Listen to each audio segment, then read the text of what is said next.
Hello, my Whovian friends, and welcome to another fun-filled, fact-filled edition of uh, Doctor Who and Geeks Assembled and Geeks Assembled audio heads, because we are all talking about these stories, and this is the story of the Annihilators.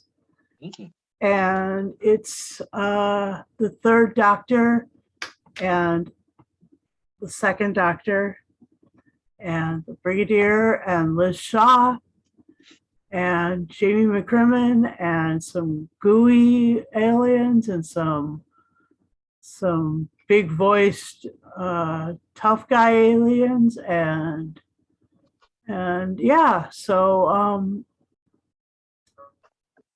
it's a 7-part show. No, not a show, it's a tell. A 7-part story, much the same as in the 7th series or season, 7th season of Doctor Who. And the amazing thing is that it's like the 7th season TARDIS team mixed with some way far future second, slightly in the past, but at the very far future of the second Doctor and Jamie McCrimmon, so that he looks like I kind of the vision in my head was that he was about as old as he was in the Two Doctors, and that was that was a long time into the future with Jamie and the Doctor. Anyway, it was a good story. It was fast paced, but I've got Lee here with me to review it, and I just want to find out what his opening thoughts are. Well, for me, it's always daunting when we talk about Pertwee. Well, Doctor Who in Pertwee's early seasons, where the stories were 7 episodes or what, because you always found like 7 episodes, 8 episodes. There was a lot of padding out in the middle of these stories on TV. Maybe 2 stories were just 2 episodes were just padding, and so I was quite dubious when I was quite dubious when I found out this was going to be a 7-parter. I thought, oh, they're going to pad it out like they did on TV sometimes, but no, it was an interesting, as you say, fast-paced story. The episodes seemed to fly by. The performances, the voice acting in this is absolutely brilliant. Oh my gosh! Oh my gosh! Because of the most of the main actors are no longer with us. They say the only original actor in this really is Fraser Hines. Yep. Playing, as you said, an older self. So it's an intriguing concept that they've got the second meeting the third before the 3 Doctors. Yep. But it's before, but also must have been around the time of his meeting with Cullen Doctor. Yeah, well, we're going to have to assume, because there is a box set coming out later on in the year with the second Doctor called Beyond the War Games. So we've got to assume that the Doctor must have been taken out of time through his regeneration, when he was regenerating into the third, to do some work for the Time Lords, most probably. Oh yeah. And they've given Jamie back to him, but an older Jamie, or something like that. Yeah. So, but the voice acting, it's just like the actors are there. I know. Pet, Courtney, Caroline, even Pat Troughton. I mean, played by his son Michael. It's not an exact mimic or impersonation of Pat Troughton, but you do get the essence because Michael does every now and again get those voice similarities spot on. Yep. And of course, Fraser is Fraser. You can never knock Fraser. Right. Yeah, it's an amazing voice talent. John Coleshaw as well, of course, and Daisy Ashford. Daisy Ashford playing her mum. What's really good is that this has two of the kids playing their parents' roles. So that that is freaking amazing. All we need is Philip Courtney to come alongside and do some Big Finish as his father Nicholas, because he did a TED talk. There is one TED talk of Philip Courtney's, but I don't know. I just think that would be something. Anyway, go on.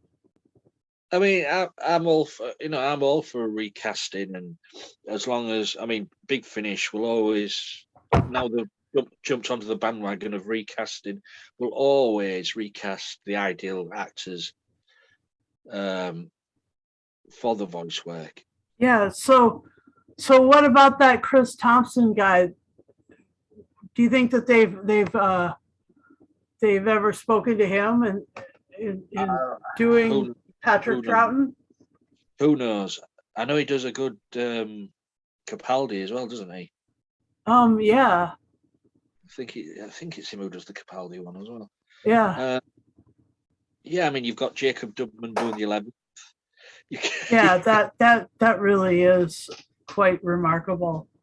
So these actors live on forever, really, through these other voice artists, showing them respect for these, doing the characters what they sort of created.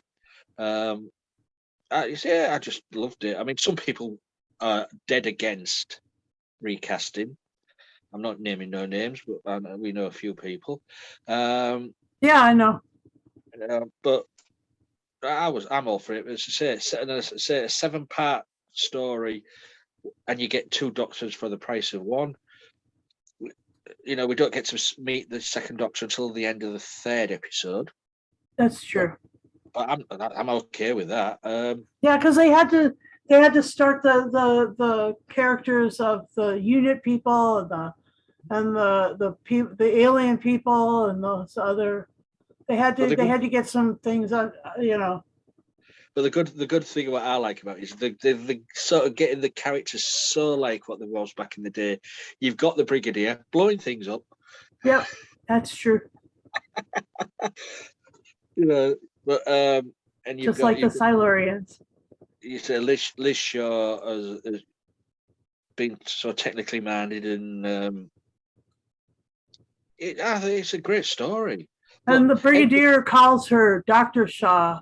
Dr. Shaw, yeah. So this must be early days in their working relationship, because after a while he calls her Liz. Yeah. Or Elizabeth. It doesn't really state when it's set between in the first season, but I'm glad Nicholas Briggs got his way because he wanted to do a 7-parter. Yeah. So I'm glad he's got his way on that. And he wrote it just like it's part of there. Yeah. So I can see more 7-parters coming along. Yep. I don't know if he'd do that for another season or maybe set it in the same season. I don't know, but and as for the story, as you said, you've got these aliens, and it's quite a simple story, really. But for me, I was just so intrigued with the voice acting and how they were putting the characters together. The second Doctor and the third Doctor. It works so well. And the fact that the second Doctor was like, yeah, I must have been a mirror or a ghost or something like that, a phantom of as the time is folded and rippled. Yeah. I thought it was great. And it was good. It was good that we got a scene with Bessie as well. Yeah, and the other thing that I liked is the way that they described the time fold, because it was done with a gravity creator. What was it called? The gravitar. Yeah. Mm. And So, the gravity creator, they described like when you have gravity just puts a ripple in space and time, and so that this gravity thing would happen, and so instead of people getting heavy, it folded the space time together. And I just love that, the way that was described. I thought that was really creative and really sensational and quite a good science part of science fiction. oh yeah, there's always science in science fiction. Sometimes science fiction creates only if you're not watching a Moffat one, because Moffat doesn't write science; he writes fantasy. Yeah, so but you could tell like it was either you could really Briggs really wrote this like as if it was a Terrence Dick story or Yeah. or Barry Letts running his pen through it. I freaking loved it. It was so great. Yeah, it was, as I said at the beginning, I was quite dubious about it being a 7-parter, but it works well. Yep. Getting. I don't think they've done anything longer than a 7-parter on audio. I think this will be the first one where it's been this long. Yeah. So good on Nick Briggs. Yeah, the only thing is that I want the Sixth Doctor to do a 14-parter. Another 14-parter, that would be fantastic. And the other one that I'd like to have a long story is the Second Doctor. Because the First Doctor, you don't have to do that, but I guess you could do that also. I don't know. Yeah. Anyway.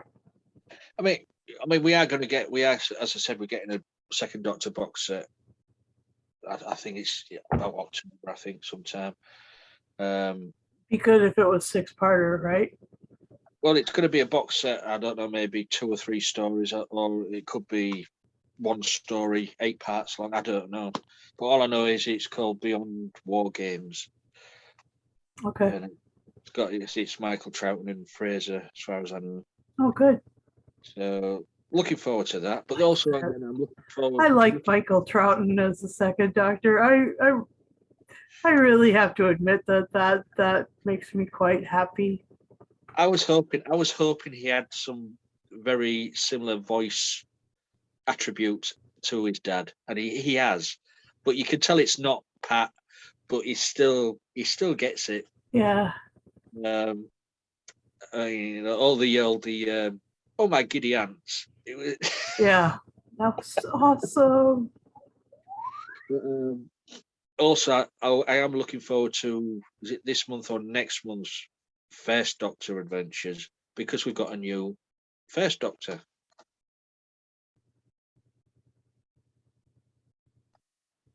And who is that?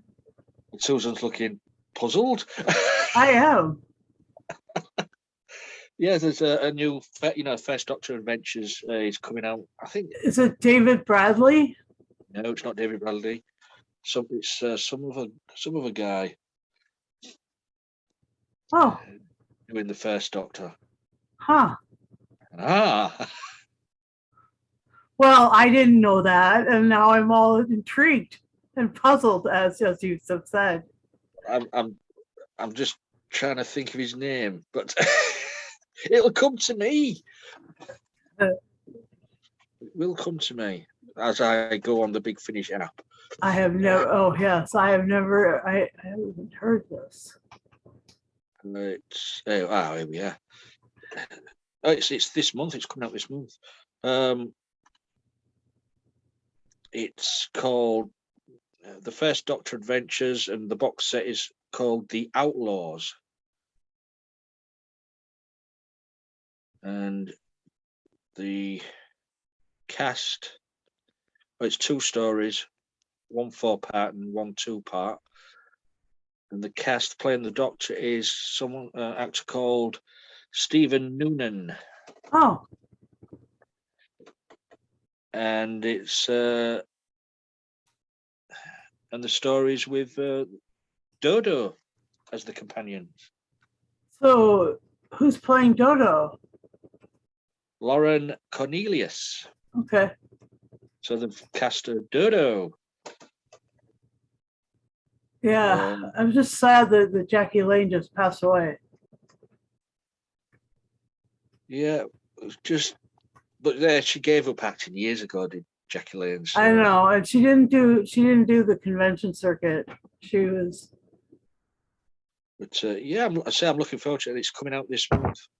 So Good. I don't know why they've got a new actor playing the First Doctor, but maybe they're going to do a separate David Bradley and Stephen Noonan. I don't know. It might be that David Bradley's not available, or okay. He's getting on a bit.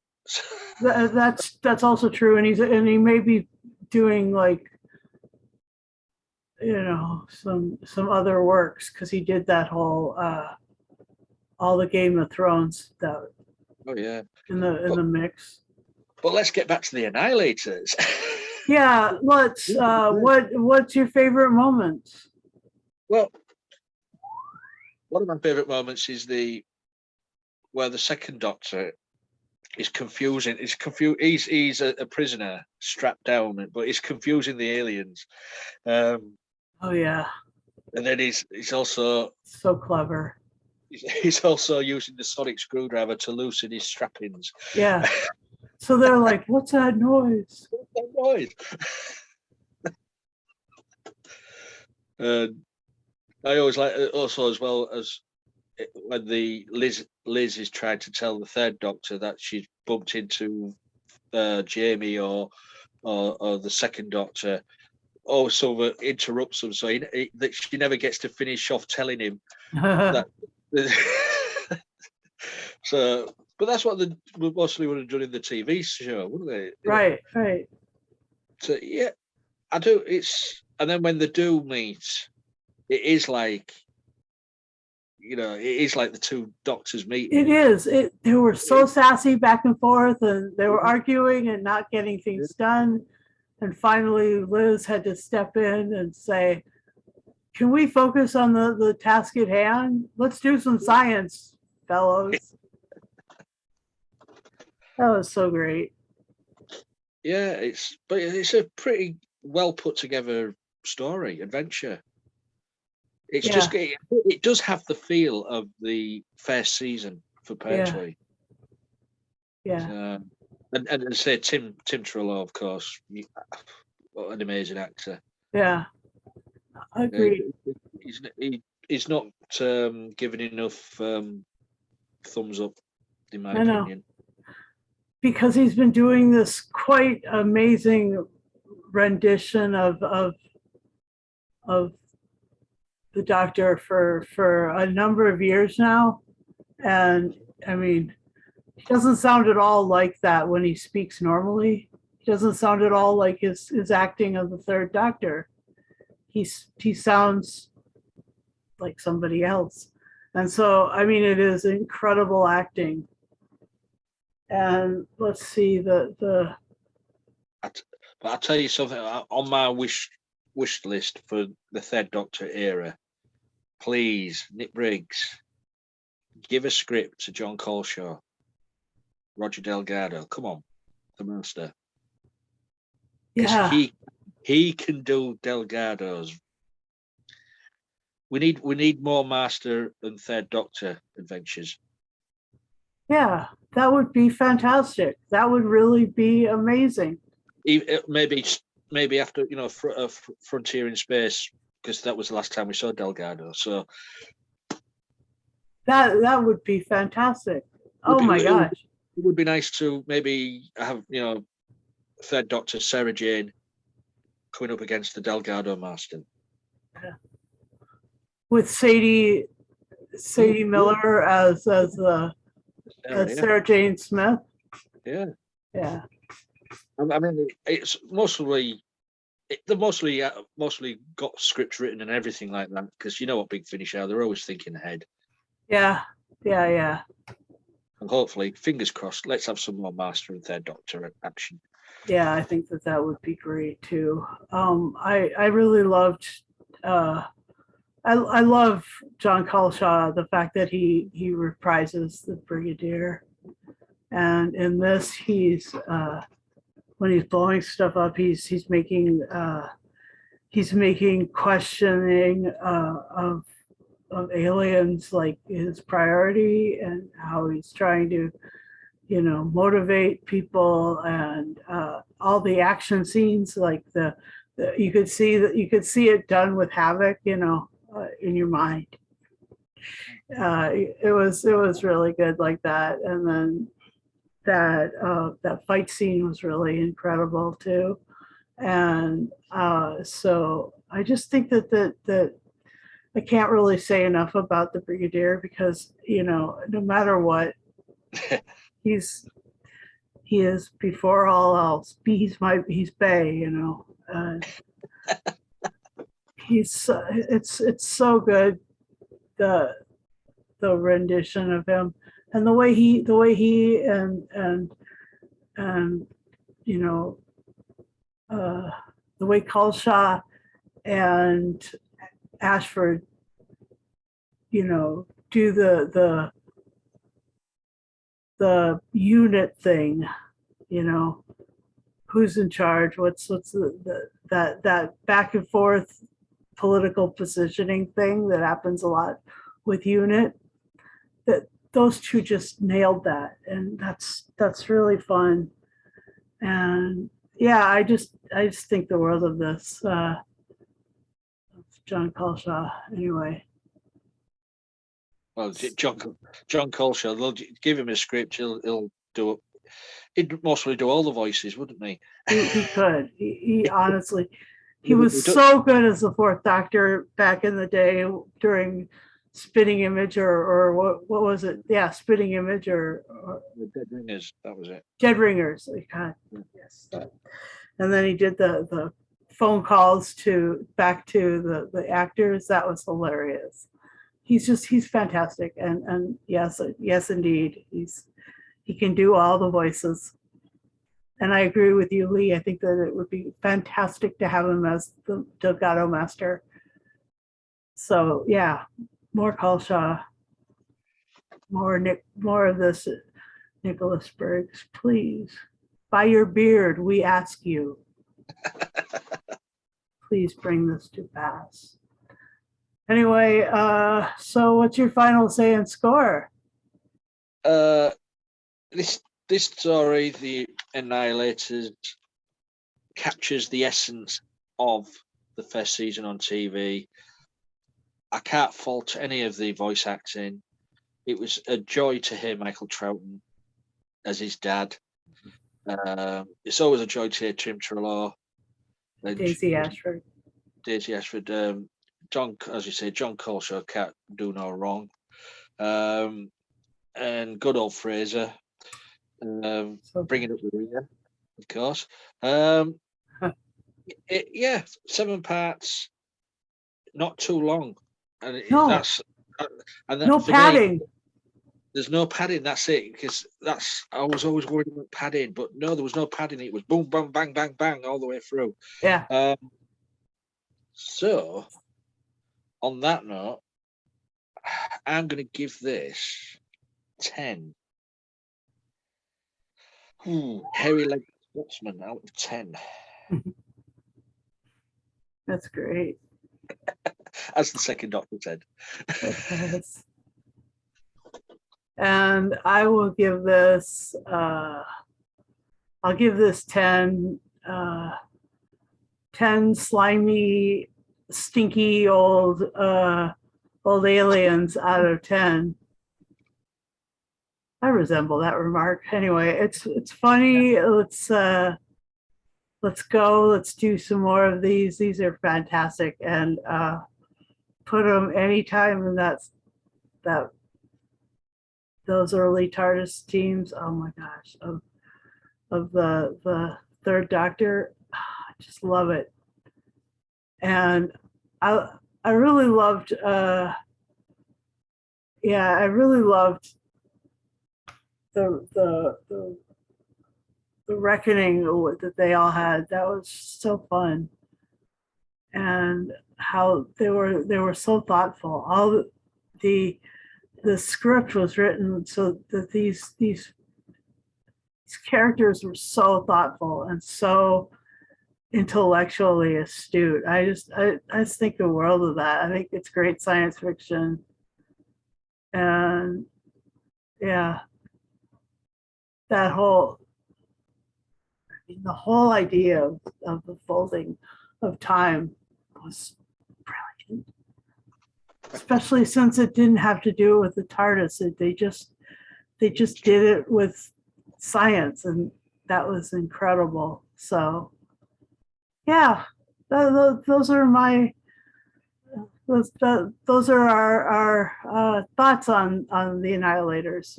We hope to run into them again, and we hope that this TARDIS team is together again. And thanks, Lee, for joining me. Please do like and subscribe. Like this video, subscribe to our channel, and when you subscribe to the channel, hit the bell notification, and we'll give you some readings, and we'll get you a notification of every time we put out some stuff. And we're doing like two or three a week, and right now we're doing 2 a week mostly, and we'd like to have you come join us if you'd like. Have a camera, a microphone, so that you can hear the bell noises. No, I'm just kidding. Have a microphone, and then please do bring your smiley face and come join us. And you got to be 18 or older. So yeah, that would be good. And also, you, in my humble opinion, you must love the Brigadier, but that's just me. If you don't, that is not humble opinion. That is a biased opinion. In my biased opinion. Anyway, yeah. So all of that to be said, we should have you join us again in another week. We've got quite a bit of fun things going on this week. So thank you for listening and watching, and thanks, Lee. Oh, if you want to do this with us, get in touch with Lee. That was what I was trying to say. Get in touch with Lee. Get in touch with him. He's that would be the best way to do it. Anyway. Yeah. Bye-bye for now.